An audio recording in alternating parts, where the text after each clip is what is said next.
começa o Empreendedoras no Ar, esse podcast sobre empreendedorismo feminino. Eu sou a Larissa de Guidon, estou aqui ao lado de Lu Azevedo. Gente, como é bom estar aqui com vocês, compartilhando mais conhecimento. E é claro que a gente não poderia... Esse episódio é um episódio muito legal, gente, que nós vamos trazer algo que vai ajudar na sua mentalidade. Saúde mental, acho que mais do que nunca está em voga aí para quem empreende, né, Lu? E não só empreende, né? Para o nosso dia a dia, o convívio com pessoas.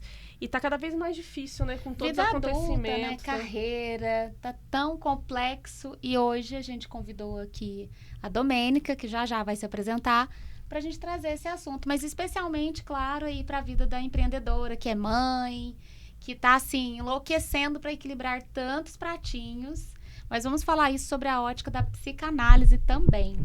E antes da gente começar, queria pedir aí pra galera curtir nosso comentário. Aqui, ó, nosso podcast, curtir, também compartilhar, segue, né? Quem sim. tá no Spotify, você receber no dia certo.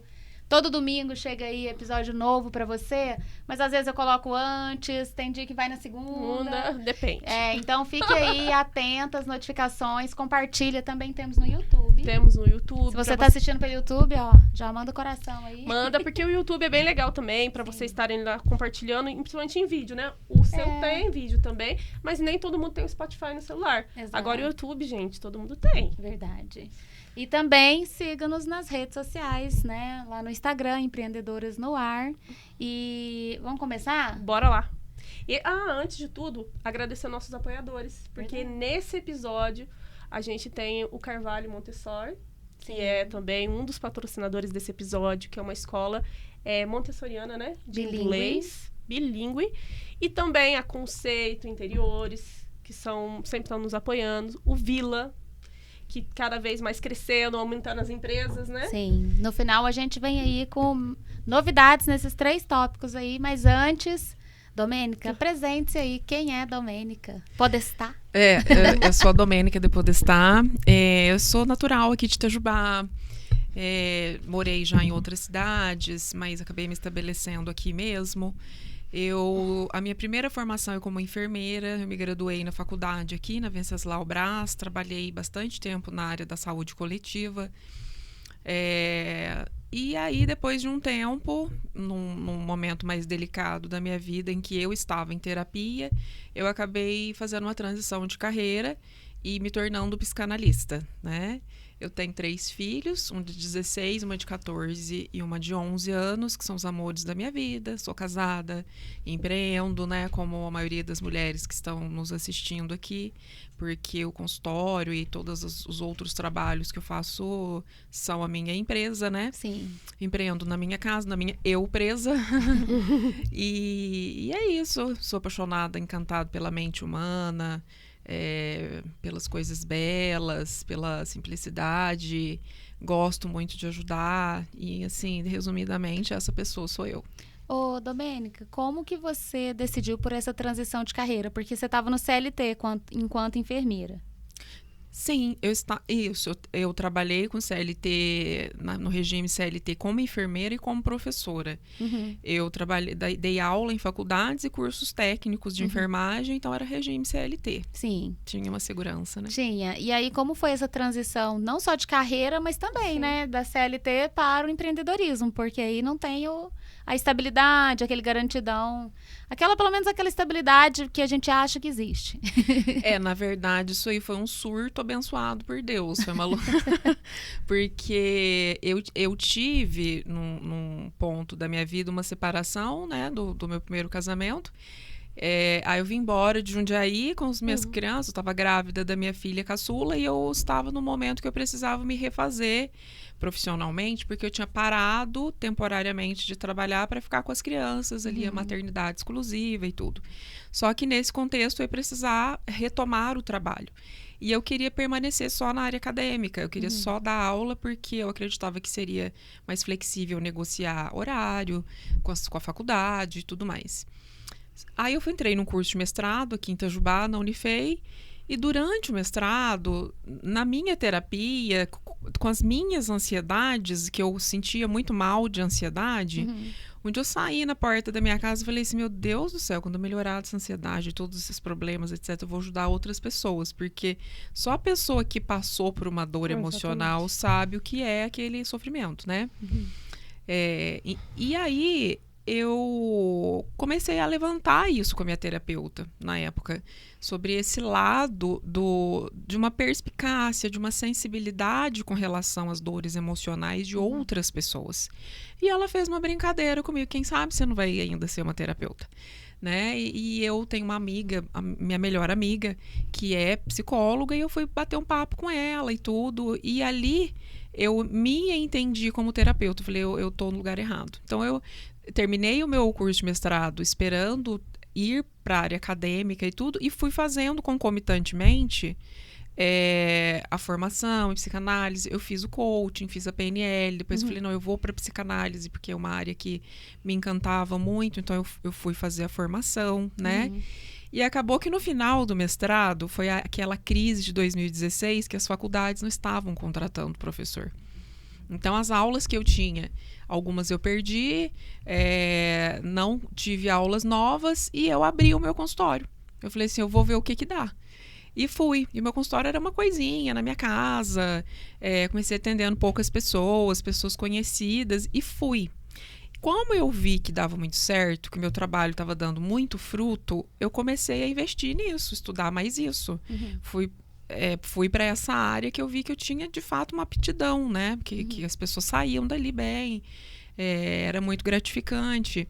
E foi quando eu decidi, eu não quero mais trabalhar com CLT, porque aí a minha caçula tinha nascido, né? Eu separei durante a gestação, ela nasceu, então eu estava com 3 crianças pequenas.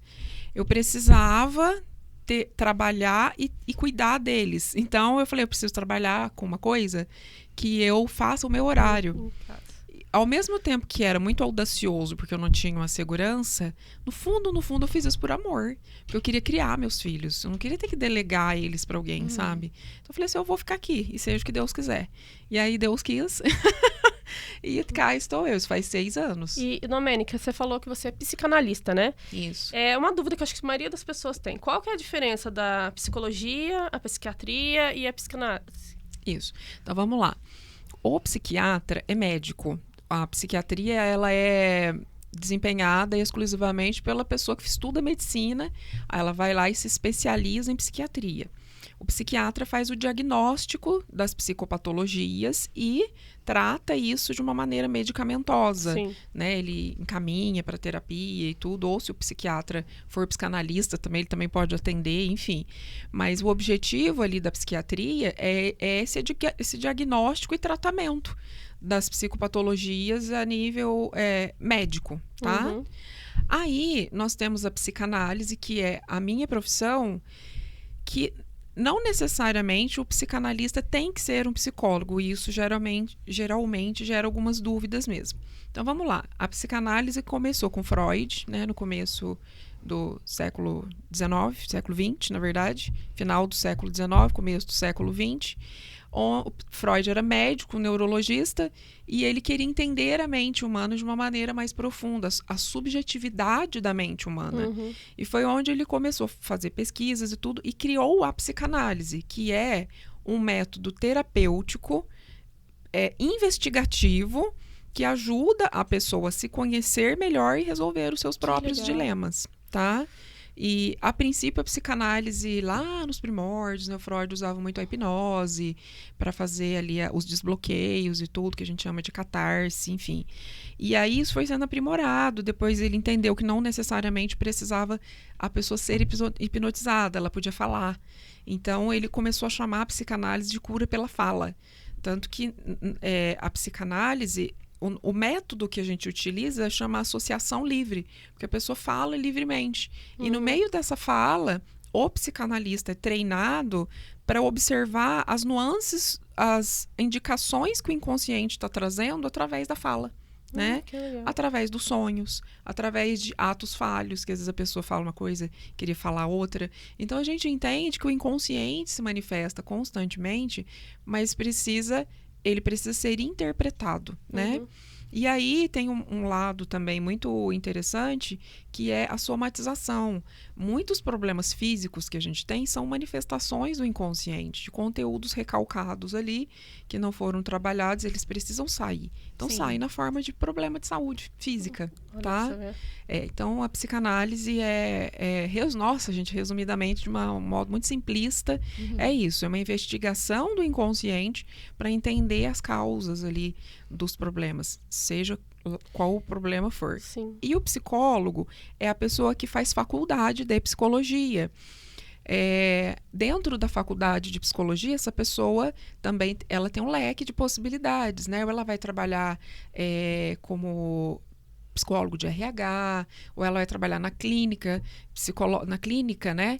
Clinicando mesmo isso, ali no consultório. Ela vai escolher uma linha terapêutica que pode ser a psicanálise. Sim. Aí, ou pode ser, por exemplo, a psicologia junguiana, que o Jung foi aluno de Freud, depois ele rompeu, né, e tudo, e criou a psicologia junguiana.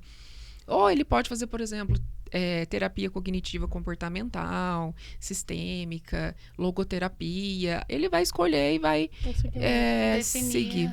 Que legal, né? Comportamental, tem tantos estilos. Por isso que você tem que testar qual terapeuta funciona para você. E hoje, na atualidade que a gente está vivendo, tudo isso, até para empreender, é muito estressante, não é fácil.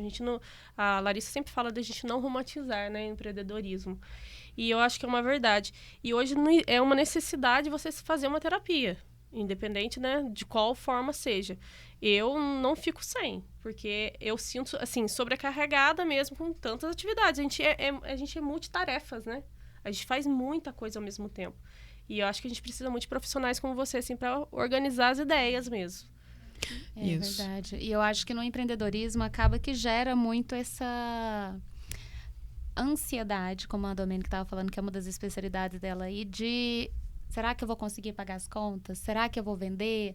Aquela estratégia que eu estou criando vai dar certo, né? Isso. Então, lógico que eu acho que isso era legal você falar, porque às vezes nos meus treinamentos eu falo, gente, vocês ficam falando minha ansiedade, às vezes sem diagnóstico, né? E eu falo, ansiedade também não é um estado emocional que você está tendo ali, de pensamentos e tal, mas nem todo mundo tem o diagnóstico da doença. Isso. Então, tem que ter um cuidado, porque esse pensamento de antecipação e ficar com frio na barriga, todo mundo vai ficar, porque é do instinto de sobrevivência você querer saber qual que é o próximo passo para você, né, não errar ali, para você se proteger. Ô, Domênica, como que a pessoa recebe esse diagnóstico, assim? Você dá, ou ele tem que vir do psiquiatra ou do psicólogo? Como que funciona? Então, deixa eu começar do começo aqui, né? Sim. Isso que você falou é muito importante. Todo ser humano tem ansiedade, tá? A ansiedade é um estado de antecipação do futuro. Então vamos supor que você vai encontrar com o seu namoradinho lá, aquela coisa dá um frio na barriga. Você está antecipando como vai ser esse encontro. Ou você vai apresentar um trabalho na escola, ou vai começar um projeto novo. Isso tudo gera, naturalmente, uma antecipação que dá um friozinho na barriga, dá uma agitação interna. Porque o que isso entende? A gente precisa ter um nível de adrenalina para reagir, tá? Então, essa antecipação do futuro coloca a gente nesse estado de reação. De movimentação. Até de proteção, né? De tudo. Exatamente. De prevenir, de prever riscos. E tá tudo bem quando é assim. Sim. Aí, quando a pessoa, por motivos genéticos, por motivos ambientais, por motivos circunstanciais, ela começa a ter um pensamento no futuro excessivo, ela começa a ter uma ansiedade disfuncional. A ansiedade funcional é essa que você tem por um motivo, passou. Quando a gente fica, eu estou, por exemplo, aqui, mas vamos supor que eu já esteja pensando o que eu vou ter que fazer depois. E no depois, constantemente vivendo, pensando no que eu vou ter que fazer depois, afobada, fazendo as coisas com pressa, a gente já considera uma ansiedade disfuncional. Porque psicologicamente e fisicamente. Porque esse estado de antecipação constante do futuro libera muito cortisol, muita adrenalina. Então, começa a colocar o cérebro hiperfuncionante. Isso não é saudável. não é funcional. A gente não foi feito para viver assim. É o que você falou, é sobre até o corpo mesmo, é o físico. Exatamente, Aí a mente isso. fazendo o estado físico também adoecer. Exatamente. Porque já pensou, se por muito tempo eu fico jogando esse cortisol, se eu deixo meu cérebro sempre acelerado, eu não consigo ficar no momento presente. Então, quando a gente oferece, né, tantas atividades de, gente, vamos fazer atividades para você ter ação, ficar aqui na plenitude, literalmente, do momento, né, atenção plena, seja numa yoga ou numa meditação. As pessoas, às vezes, não olham como se fosse uma necessidade mesmo. Uhum. Não é mais um luxo. Mesmo que você não pague por uma aula, você entra lá no aplicativo, coloca, né? É tão importante você olhar para isso, né, Domênico? Sim, sim. Porque tem gente que vive ou olhando no retrovisor, e aí também é um estado horroroso, né? Que aí leva a uma depressão, porque você só fica vivendo o que aconteceu, ou lá era mais fácil. Porque são peças que a nossa mente prega, né? Se eu tiver no futuro, vai ser melhor, porque eu não estou conseguindo lidar com o que está aqui agora. Então, quando você vai para uma terapia, ou quando você tem alguém com quem dividir, você consegue solucionar esse quebra-cabeça que parece que está te enlouquecendo. Tem jeito de solucionar? Tem. Assim, só para terminar aqui, né? E aí vem o último estágio da ansiedade, que é o transtorno. Transtorno de ansiedade generalizada. Sim. Que é quando a pessoa entra num sofrimento clínico. Sofrimento no sentido de ela começa a ter palpitação, taquicardia, suor frio, ataque de pânico, ela não consegue dormir, ela não consegue focar em nada. Esse estado possivelmente vai precisar ser medicado e tratado, né? Aí a terapia, ela é um tratamento junto com a medicação. E quem faz esse diagnóstico é o médico psiquiatra de preferência, né? Tem médicos que têm aí uma... Bem que ele avisou que a gente eu sabia que ia levar esse susto. Só te bateu na minha cadeira, tá, amigo? Então é isso. Tem médicos que têm um preparo, né, para fazer esse tipo de diagnóstico, mas o médico formado para isso é o psiquiatra. Sim. O que o terapeuta faz é observar que a pessoa está assim e sugerir que ela vá ser diagnosticada, né, para poder ser medicada. Sim. Mas aí você tinha falado se tem jeito, né? Você falou isso aí, tem jeito? Tem. Olha, gente, eu sou a prova viva de que tem jeito. Porque eu tive esse transtorno de ansiedade generalizada, precisei ser medicada, fiz terapia. Na minha primeira experiência de terapia durou 6 anos. Então... E não existe ex-ansioso. Existe uma pessoa geneticamente propensa a ter ansiedade que explodiu isso num determinado momento da vida e ela vai ter que aprender a lidar com isso. Ela vai ter que se auto-administrar para conseguir viver sem medicação, diminuir as sessões de terapia, né, gradativamente. Então, tem jeito, sim. Só que, para isso, a pessoa precisa, em primeiro lugar, admitir que ela tem isso. E o ponto mais difícil é olhar pra gente e falar assim, gente, eu estou disfuncional. Porque o nosso ego não gosta de parecer frágil. Ele coloca a gente sempre na posição de mulher maravilha. Imagina, eu vou ter ansiedade nesse ponto? Não vou. E assim, essa crença de eu não vou ter ansiedade nesse ponto está muito relacionado com o que a família falava. Imagina, isso é coisa de gente fraca, isso é falta de uma trouxa de roupa para lavar. Então, como que eu vou chegar... Falta de Deus. Falta de Deus. Como que eu vou chegar na minha casa e falar para minha família que eu tô com isso, né? Tem a questão também, às vezes, de uma certa rigidez dentro de algumas, né? Alguns vieses aí da religião, né? Não pode, é falta de Deus. Quem tem Deus no coração não tem ansiedade, isso é falta de fé. Não é nada. Tem pessoas com muita fé, com uma espiritualidade muito bonita, que têm ansiedade. Porque o mundo está ansioso, você está nesse mundo, né? Sim. Então, primeiro Ainda ponto... mais com tantas informações, a gente é bombardeado o tempo todo com informações horríveis. Exatamente. Né? Olha o tanto que eu tô vendo de gente chegando, não sei se pra você essa semana, pra vocês. Foi. Gente chegando assim, eu não tô bem essa semana com essa tragédia no Rio Grande do Sul. Eu tô extremamente ansioso. Eu tô escutando muito isso, assim, não posso ver o celular, eu tô tentando não ficar acessando, mas isso tá me fazendo muito mal, não tô conseguindo nem ajudar, nem lidar com tudo isso, né? Então a gente é bombardeado com isso o tempo todo, que uma hora é esse problema aqui, outra hora é em outro lugar do mundo, outra hora é política, e aí as pessoas vão... Eu acho que o advento da internet veio, lógico, para muita coisa positiva, mas também nesse quesito, Eu acho que a gente potencializou aí, tanto que temos 10% de brasileiros ansiosos, né? Uhum. O Brasil é considerado o país mais ansioso do mundo.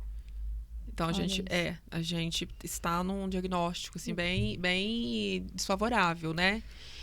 E a partir do momento que a pessoa, ela olha para si com carinho e fala, não, peraí, eu tenho uma situação aqui que eu preciso melhorar, ela precisa entender que sozinha talvez ela não vai conseguir. E procurar a ajuda que ela precisa, ajuda necessária, né? Sim. Ajuda de alguém com quem ela se conecte como ser humano, com quem ela possa confiar e faça um bom trabalho com ela, né? Então, assim, as pessoas falam que depois da pandemia veio uma epidemia de ansiedade, né? E é verdade mesmo, houve uma pandemia de ansiedade depois da pandemia do Covid.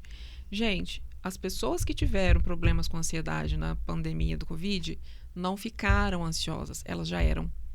Só desencadeou, né? Só que durante a pandemia acentuou demais essa ansiedade e ela olhou para ela mesma e falou assim, agora eu não suporto mais, eu vou procurar ajuda. Mas ela já era ansiosa. Só que ela não admitia ou não percebia, sabe? Então, e a gente também, quando tá com crise de ansiedade, a gente procura escapes, né? Eu mesma, foi alimento, comida. Descontava tudo a comida. E quando comia, você sentia aquela paz de espírito. Tudo se ligava à comida. Tanto que na pandemia eu engordei 10 quilos. Depois da pandemia eu engordei mais 10. Eu cheguei a ter engordado 20 quilos. Eu cheguei a 87 quilos. Sim. E assim, tudo que eu pensava, chega à noite tem comida, vou comer isso, vai passar. Então, assim, ou era a sobrecarga de trabalho, você trabalhava em hiperfoco no trabalho e comida. Trabalho e comida. Trabalho, que era um meio de escape para você não pensar naquilo que você tem que enfrentar. E isso faz muito mal. Aí, depois que eu comecei a fazer a terapia, tive que medicar. No meu caso, não teve como. Porque estava afetando a minha saúde mesmo. Aí que foi que melhorou essa questão alimentar minha mesmo. Mas não é fácil. Se você não procurar ajuda, o negócio fica feio. E se você sente mal-estar de ficar de cama, se deixar. É isso mesmo. As pessoas pensam que a ansiedade é um pico de euforia. Não é. A ansiedade, em algumas pessoas, se manifesta com agitação motora. A pessoa começa a falar bastante, fica assim, mexendo, Mas a maioria das pessoas, na crise de ansiedade, ela se retrai, porque o pensamento dela está completamente desregulado. Lá dentro da cabeça dela, ela está pensando sem parar, ela está tendo pensamentos catastróficos, ela está tendo pensamentos de inutilidade, ela está tendo pensamentos desesperadores. Então, ela não tem forças para gesticular, para sair falando. Ela se retrai, deita, cobre a cabeça e quer ficar quietinha lá. A maioria das pessoas tem essa manifestação da ansiedade. Aí o que parece? Está com depressão. Não, ela está com uma crise de ansiedade. E não tem como controlar, não é uma coisa que a gente controla. Às vezes a pessoa fala assim, ai, calma, já vai passar, não fica pensando. Não tem como, é uma coisa involuntária, o negócio acontece, a hora que você vê já tá daquela questão que você não consegue sair daquilo. Sim. E é muito difícil pra gente expor isso. Eu acho muito difícil. Pra quem tem um problema, expor é muito difícil. Por isso que a gente tem que proteger sempre a nossa paz. Isso. Quando a gente fala que, né, a gente sempre traz esse pilar do autoconhecimento, é porque quando eu me conheço, eu vou sabendo o que funciona para mim, o que vai me deixar... eu tenho dificuldade de tomar decisão? Eu sou esquiva? Tem alguma coisa que está aqui no meu caminho que eu não estou resolvendo? Porque tudo que vai se acumulando, uma hora a conta não vai fechar. Exatamente. E aí acontece não só uma ansiedade, mas qualquer outro problema. Então, o grande segredo realmente está dentro de você. Eu acho que o próprio Freud já trazia isso há muito tempo. Acho que as três vertentes, né? Seja Freud, Adler ou Jung, eu acho que todos acreditavam de que a gente tem essa chave, né, para dominar. Porque a mente realmente pode ser nossa melhor amiga, mas ela também pode ser nossa maior inimiga. No final, sempre é você com você mesmo. É isso mesmo. Né? Então, o que funciona para mim, talvez não funcione para outras pessoas, mas de verdade, depois de tanta leitura, de entender essa inteligência para lidar com as emoções, para mim, o que eu vejo hoje, essa sanidade que eu consigo manter, mesmo com muitas tarefas, foi ter passado pelo autoconhecimento, mas de maneira profunda. Sim. E aí eu já sei a hora que eu tenho que frear, a hora que eu posso acelerar, a hora que eu tenho que tirar alguém do meu caminho, a hora que eu tenho que incluir alguém, né? E quando eu falo incluir, nossa, eu tô precisando muito reconectar com a minha amiga lá da infância, que é a minha BFF, e quando a gente tá junto, parece que eu volto a ser uma outra Larissa, e aí nós estamos lá, eu e a minha amiga Vanessa, né, que é minha BFF da vida, então a gente tá falando, nossa, Vanessa, tô precisando de você, pode ser uma vez no ano, mas se eu preciso incluir ela nesse momento pra eu voltar pro centro. Ou tem hora que eu sei que falo, nossa, tô com muito projeto, vou dar um tempo aqui. Mas eu vejo que as pessoas, como elas não se conhecem tanto, elas vão seguindo um fluxo, uma rotina insana, vão fazendo o que precisa ser feito, aí não tem muito intencionalidade, né? Não estão vendo o que está acontecendo. E eu falo que esse é o maior perigo. Porque aí, quando vê, a panela de pressão chegou. Isso. Aí não dá mais tempo. É o viver no automático. Quando Sim. a pessoa não se conhece, ela vai fazendo as coisas por um tanto. Vai fazendo... Não é que ela faz por fazer, ela gosta do que ela faz. Sim. Mas ela vai fazendo sem refletir sobre aquilo que ela faz. Sem colocar um propósito naquilo. Sim. Então... Sem o para quê, né? Exatamente, sem o para quê. E começa a fazer. E uma hora, como você falou, a conta não fecha. A ansiedade vem, aí vem a compensação com a comida, com o trabalho em excesso, Sim. com a compra, né? Ontem mesmo eu atendi uma moça num estado de ansiedade muito grande que começou a comprar. E agora com a compra online, é muito fácil, né? A comprar, não precisa... Não, tem gente que começou a se viciar em receber os pacotes. Isso. Libera dopamina ver receber pacotinho. Sim. Você abre e guarda, né? Abre e guarda. Não, nem liga pro que comprou. Ela quer... Teve gente que começou a fazer compra tipo de coisas baratinhas, de R$5, de R$2, de 10, só pra chegar em casa e ficar abrindo. Olha que perigo. E aí, pra você ter uma mente forte, pra você falar assim, esse comportamento está me destruindo. Você tem que estar bem. Porque você não tem essa fortaleza, assim, do nada. E é como você falou, não é um botão que você aperta e fala assim, para de pensar, para de fazer isso. Né? Mas esse comportamento de autodestruição é muito perigoso. E aí, se você não tem um time, se você não está sempre trabalhando, não tem como você se manter no mundo de hoje. Eu busco todo semestre fazer alguma formação ou estar em alguma vivência... sempre estudando, como a gente trabalha com isso, acaba que a gente tá também no autoconhecimento o tempo todo, porque quando eu tô no atendimento, você tá no atendimento, a gente pergunta pro cliente, você também tá sabendo a sua resposta dali. Então, assim, eu tô o tempo todo vivendo também o que eu tô perguntando para aquela pessoa. Então, como o autoconhecimento é eterno, é até você estar vivo. Porque sempre vem uma nova versão de Lu, uma nova versão de Domênica, né? Sim. Acaba que a gente fica nisso. Ô, Domênica, mas tem alguma situação que você acha que é mais comum entre as empreendedoras? Que você atende ou que você já tenha notado? Comum, assim, em que sentido? Não só de ansiedade, mas nessa falta de equilíbrio do dia a dia, assim, que tá esgotando mais. Não sei se nos atendimentos está tendo um tipo de situação muito comum que precisa ser olhada. Você acha que é mais uma ansiedade ou tem alguma outra questão? Eu vejo nas empreendedoras que eu atendo, essa ansiedade que gera uma insegurança. Então, tudo que eu... Sempre aquele medo de dar um passo, porque parece ambíguo isso que eu vou falar. O que eu percebo? Tem medo de dar um passo, mas ao mesmo tempo dá passos impulsivos. E aí se arrepende daquele passo e tem que corrigir aquele erro. Eu vejo isso com muita frequência. Dá a impressão que é contraditório, né? Mas como assim? Não tem medo, mas vai e faz errado. Não é que errado faz algo inadequado? Porque justamente não se conhece. Ela não está aplicando dentro do negócio dela a essência da própria personalidade. A maioria das empreendedoras que eu conheço se comparam com outras da mesma ordem de negócios. Vamos supor, tem um negócio de, sei lá, vestuário. Ela se compara com a outra que também tem uma loja. Mas a loja da fulana tá assim. E a minha tá assado. Entende? Sim. E por que isso acontece? Porque ela não se conhece. Ela não sabe o temperamento dela, ela não sabe os traços da personalidade dela. Então, o que acontece? Ela vive em função do externo. Todo mundo tá fazendo, então eu vou fazer. Isso gera muita ansiedade, porque quebra a gente por dentro. Fazer algo porque outra pessoa fez e deu certo. O remédio para o empreendimento não é esse. Fazer porque alguém fez e funcionou. O remédio para empreender em paz é quem sou eu? Qual é o propósito do meu trabalho? O que eu quero? Qual é o meu para quê? Quem eu sou e como é que eu vou expressar a minha personalidade, a minha essência de ser humano no meu trabalho. Eu conheço outros psicanalistas, freudiano, junguiano, lacaniano, enfim, de várias linhas aí, né, de psicanalíticas. Alguns mais agressivos, outros bem good vibes, paz e amor, enfim, uns muito profundos, uns muito mais práticos, assim, aquela coisa praticona.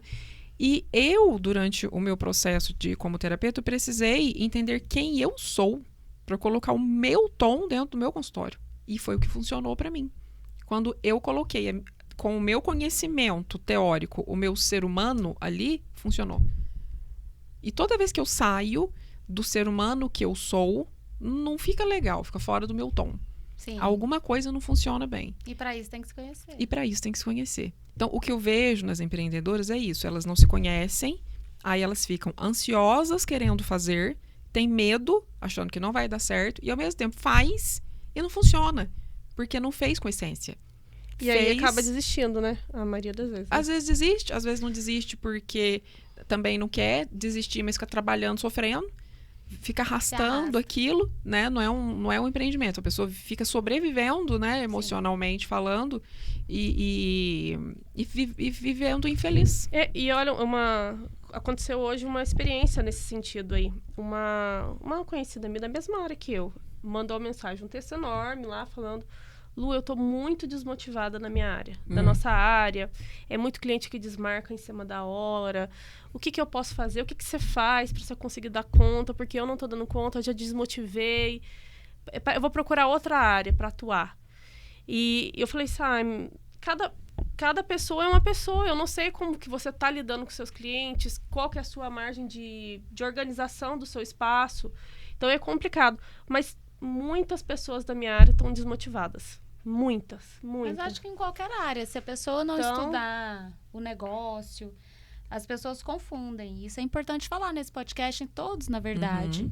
O quanto que é essencial que você estude do mesmo jeito que um médico estuda para ser médico, um psicanalista para ser psicanalista, estude para ser empresário. A questão é que eu quero ser a Ivete e fazer só o show. E isso não vai acontecer. É, verdade. Uma outra coisa que eu percebo também é que as pessoas que empreendem, muitas vezes elas têm até um espírito empreendedor, mas não têm um espírito empresário. Exato. E o gestor, o empresário, o empreendedor são 3 coisas diferentes. Pois é. Foi até o tema do nosso podcast anterior. A nosso convidado falou assim, eu queria só ficar fazendo o Botox, eu não quero fazer todo o trelelê que precisa. Marketing. Aí eu falo, você vai ter que escolher a sua batalha. Ou você vai ter, então, que trabalhar para alguém e ele vai fazer tudo isso. E você vai fazer só a parte do especialista. Mas se você quiser ser dona do seu horário e da criatividade, de tudo que ronda também, que tem a parte positiva do empreendedorismo, você vai ter que aceitar que não tem milagre sem peregrinação. Exatamente. Mulheres adultas fazem o que o adulto faz, né? Exatamente. E vida adulta, na verdade, seja no corporativo, seja no empreendedorismo, você vai ter dissabores. Exatamente. É porque não tem esse dia do sonho. Eu falo, escolha o seu difícil, porque fácil não tem. Isso não é crença, isso é fato. Na vida adulta, você vai... Na verdade, até criança, gente. A gente vê nossos filhos aí... todo dia é um dissabor na escola, é bullying, é não sei o quê, é o colega isso, eles estão aprendendo quem eles são. Então eu falo, ser humano é passar por tudo isso para ir pro divino. Vai ter a peregrinação, né? E falando nisso, já convidando a Lu, que está aqui, e você que está aí do outro lado, teremos uma imersão aqui em Itajubá. Que legal, hein? Eu faço há algum tempo já imersão de desenvolvimento pessoal no final do ano. E pela primeira vez estamos fazendo agora em maio, né? Convidei para estar comigo a Domênica, exatamente porque temos essa linha de acreditar muito no autoconhecimento, e a Elaine. Então, serão 3 pessoas que trabalham com desenvolvimento pessoal. A Elaine também é Elaine é terapeuta também, mas ela a gente dividiu em 3 momentos, assim, a imersão, 3 pilares. A gente vai trabalhar a ambiência, vamos trabalhar a pessoa, né, que ali a gente chamou aqui de semente, e o plantio, que são as ações, que tem muito a ver com se conhecer. Então, nós vamos trabalhar o dia inteiro, ferramentas, vamos fazer vivências, para você estar ali, ter aquele momento também de reflexão, de autoconhecimento, né, Domênica? O que você preparou aí na sua parte? Vamos dividir com a galera. Isso, a minha parte da tríade, gente, vai estar mais relacionada com essa questão da semente, né? Do que é o meu autoconhecimento. Que não deixa também de estar relacionado com a ambiência. Sim. Que é a terra onde essa semente vai cair. Porque o que acontece? Quando eu me conheço, eu começo a entender melhor o ambiente que eu vivo também. E eu começo a identificar o que no meu ambiente... Todos os ambientes que eu vivo fazem bem para mim, coisas que fazem bem, coisas que me fazem mal. E eu vou começar a filtrar coisas no meu ambiente, tornar o meu ambiente mais saudável. Sim. E só um parênteses, muitas vezes a gente fica em ambientes tóxicos porque a gente precisa de aprovação, não sabe falar não, né? Então, começa o cerne ali no autoconhecimento e vai se esparramando para outras áreas da vida, né? Então, na outra tríade, eu trouxe pontos sobre os temperamentos, tipos de temperamentos, traços da personalidade, que algumas pessoas têm mais, outras pessoas têm menos. E como a gente vê que, pelo menos pelo que eu vejo no consultório, um grande problema que atrapalha as pessoas e as empreendedoras é a ansiedade, eu vou pontuar de modo muito especial, com muito carinho, como a ansiedade se manifesta em cada tipo de personalidade. Que legal. E tem isso. Uma pessoa mais introvertida tem uma ansiedade de uma forma. Uma pessoa extrovertida tem a ansiedade de outra forma. Então, a gente vai fazer um trabalhinho ali de autoconhecimento básico para a pessoa entender quem eu sou, quais são os meus traços principais. E dentro do ser humano que eu sou, como que a ansiedade se manifesta em mim? Quais problemas que os meus próprios traços podem me causar e quais são as forças que eu tenho graças a eles. Então, vai ser basicamente nesse sentido. Até mesmo para ela chegar na parte 3, né? Que é essa parte de sair de onde eu tô. Para ir... Porque a pessoa quer entrar numa imersão e sair diferente. Sair motivada. Sim. Porque a motivação, ela também é algo que você precisa sempre buscar. Você não nasce, tô motivada em 2016, nunca mais eu preciso disso, assim. Então, busquem esse tipo de evento. Se não for na tríade da prosperidade, que seja outro, mas a tríade é uma super oportunidade. Às vezes a gente tem que viajar, vai para São Paulo, é tão caro. Só o valor para você chegar lá é 2 vezes mais caro do que participar na tríade, né? Então, a gente tem um convite muito especial. Você que quer participar, é só mandar mensagem. Pode mandar no Empreendedoras ou mandar pra gente, né, nas nossas redes. Aproveitando, né, Domênica, já fala aí o seu arroba. O meu arroba é terapeuta_Domênica. E além dessa parte da Domênica, temos a parte da Elaine, que ela vai falar mais da mulher nessa parte hormonal, né? Vai explicar um pouquinho mais como a gente funciona em cada fase. Nós somos cíclicas. Então, para a gente entender também, porque tem a produtividade cíclica, como que eu funciono, por que eu não tô... Hoje eu não quero, porque a gente acorda um dia querendo montar 7 empresas, no outro dia, eu quero fechar o que eu tenho, né? Então, por que eu sou desse jeito? Como que eu melhoro? Como que eu me reconheço? Então, eu preciso conhecer, ter conhecimento, né? E na minha parte, além do que eu já vou falar da parte de ação, eu quero trazer muito os pilares da constelação familiar. Porque muitas vezes é o ambiente familiar que te moldou a ser quem você é hoje, ou traumas que você está trazendo lá da família. E como que eu saio disso? Né? E se eu tô numa família que é assim até hoje, como eu vou deixar de gostar do meu pai e da minha mãe? Ou como que eu vou sair da casa do meu marido? Se é ele que é o tóxico, como que eu vou fazer? Né? Então, eu quero trazer esses pilares da constelação pra gente fechar o dia. E vai ser um dia muito gostoso. Todas as vezes, a tríade é muito sucesso. É um antes e depois pra muita gente, eu falo. Que depois legal. que você vê, não desvê. Depois que você vai numa tríade... Não, todo mundo que foi na primeira tríade quis ir depois estão Muito acompanhando, eles gostam de ir, todas a gente faz diferente. E estamos esperando vocês lá. Que legal, eu estarei.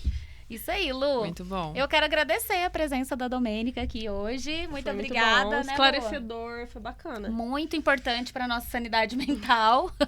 Eu que Sair com esse agradeço. conteúdo. E mais uma vez agradecer aqui os nossos patrocinadores, né? Mandar um beijo especial para Elis e o Jander lá do Vila.